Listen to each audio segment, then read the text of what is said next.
Miércoles de la 20ª semana del tiempo ordinario.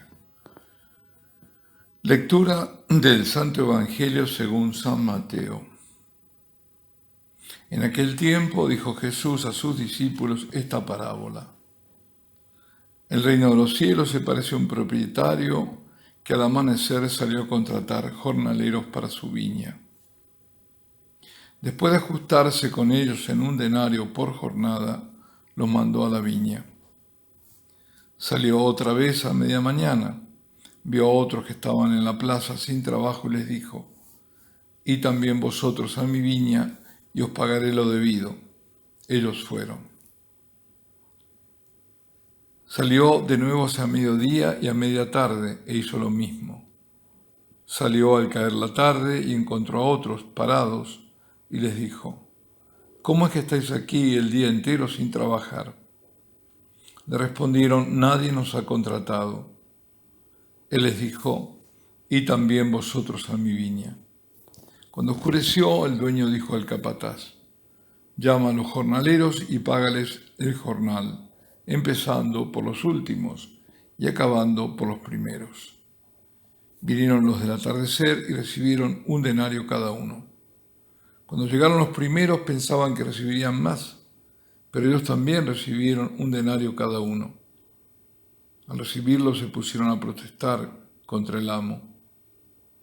«Estos últimos han trabajado solo 1 hora y los has tratado igual que a nosotros, que hemos aguantado el peso del día y el bochorno». Él replicó a uno de ellos, «Amigo, no te hago ninguna injusticia. No nos ajustamos en 1 denario. Toma lo tuyo y vete. Quiero darle a este último igual que a ti. ¿Es que no tengo libertad para hacer lo que quiera en mis asuntos? ¿O vas a tener tu envidia porque yo soy bueno? Así, los últimos serán primeros y los primeros últimos». Palabra del Señor.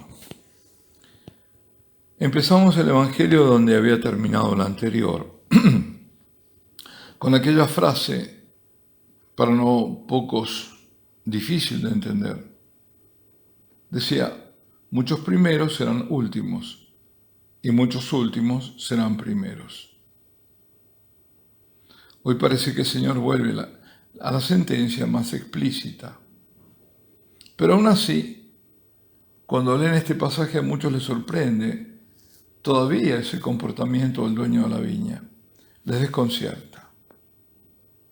Porque quienes aguantaron toda la fatiga, el calor y más trabajaron, reciben lo mismo que quienes mucho menos lo hicieron y con el beneficio agregado del fresco del atardecer. ¿Por qué desconcierta? ¿Por qué desconcertó? ¿Por qué actuaron así? ¿O reaccionaron así los que habían sido primero contratados? Porque los cálculos son puramente humanos.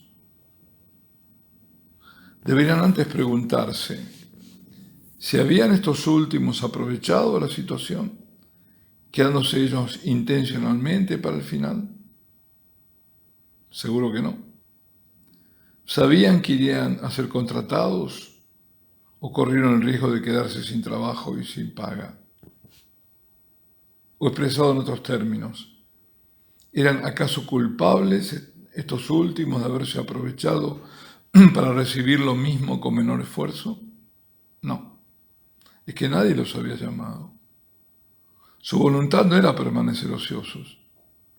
Por tanto, vemos que en la queja de los primeros se fija la mirada sobre la propia condición, pero no la de los otros, la de los últimos. Desde luego tampoco piensan en la bondad del propietario de la viña hacia los últimos. Solo miran a lo que ellos creen es justo.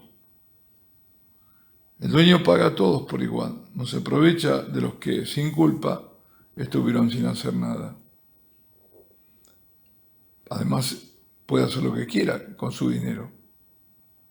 Por lo contrario, decide darles igual paga, pero sin menoscabo de los primeros viñadores, a los últimos, porque les da a todos lo pactado.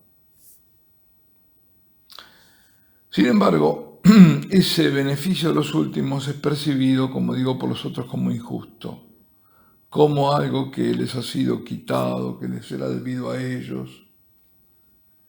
Podemos también preguntarnos si en lugar de ellos recibir mayor paga por el mayor tiempo y fatiga de la labor, se hubieran conformado si a los últimos se les daba una paga menor, menos de un denario. ¿Era eso para eso ellos justicia? Es que en el fondo no se trata de justicia, sino, como lo dice el propietario de la viña en esta parábola, de envidia. La envidia, la envidia. La envidia que, lo dije más de una vez, la definía Santo Tomás de Aquino como la tristeza por el bien ajeno. Alguien consigue algo bueno, algo apetecible, alguien se beneficia y yo no me alegro por ello, sino que me entristece, me da envidia. Aquí la envidia se manifiesta como indignación que los mueve a la protesta. Yo tuve que fatigarme, que el otro no se la lleve de arriba y a mí me tienen que dar más o el menos. La magnanimidad de Dios hacia otro puede causar y de hecho causa envidia espiritual. Cuando alguien tiene que ser grandes dotes, envidia normal o tiene dinero también, pero eso no es envidia espiritual, pero también hay envidia espiritual y es peligrosa. Porque eso pasó con los judíos y los primeros cristianos. Que eran estos primeros cristianos que eran o bien judíos o bien paganos, que habían sido bautizados y que seguían a los apóstoles. Si vamos a Hechos de los Apóstoles, el capítulo 5, se cuenta que eran muchos los que seguían a Pedro y los otros apóstoles, porque realizaban muchos signos, muchos prodigios, y crecía el número de creyentes. Y la gente sacaba a los enfermos a las plazas, los ponía en catres, en camillas, para que al pasar Pedro al menos la sombra de él cayera sobre alguno. Y ante eso, viendo eso, el sumo sacerdote, todos los suyos, los que deberían ser pastores de Israel, reaccionan. Pero ¿cómo reaccionan? Llenos de envidia. Y prenden a los apóstoles y los encarcelan. También en Hechos de los Apóstoles, en capítulo 13, se relata que estando Pablo y sus compañeros en Antioquía de Pisidia, grande había sido el éxito de su predicación, porque muchos judíos y muchos prosélitos, es decir, los adoradores que sin ser judíos de Dios, los que creían en el Dios de Israel, siguieron a Pablo y a Bernabé. Pero no solo ellos, sino que casi toda la ciudad acudió a oír la palabra del Señor. Y esto provocó la envidia de los judíos, que se opusieron fuertemente a los apóstoles. Y algo parecido les pasó cuando fueron a Tesalónica. Siempre la envidia fue la causa de la persecución. En el Evangelio de San Mateo leemos que Pilato, y también en San Marcos, leemos que Pilato sabía que a Jesús las autoridades judías lo habían entregado por envidia. Por eso busca salvarlo, lo pone a que elijan entre Barrabás y él. Sabía que era por envidia. ¿Quién es este? Que sabe tanto, que viene a decirnos a nosotros. Pero en el fondo sabe más que nosotros. Tiene autoridad que nosotros no tenemos. Eso en el fondo, el envidioso sabe. Y no lo soporta eso. Hay que aniquilarlo al otro. En la parábola Jesús nos presenta el contraste entre, por un lado, la envidia del hombre, que llega a ser asesina, y la bondad de Dios por la otra. La envidia, el cálculo egoísta, hasta impide ver el propio beneficio que Dios nos hace con su gracia.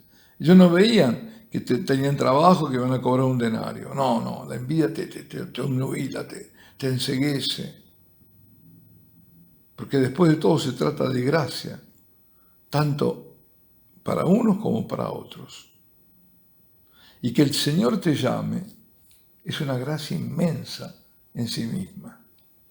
No tienes que mirar al otro.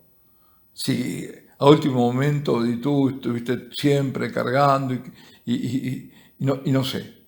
Y el otro se beneficia porque, bueno, ha sido llamado al sacerdocio, a la vida religiosa, a último momento, lo que sea.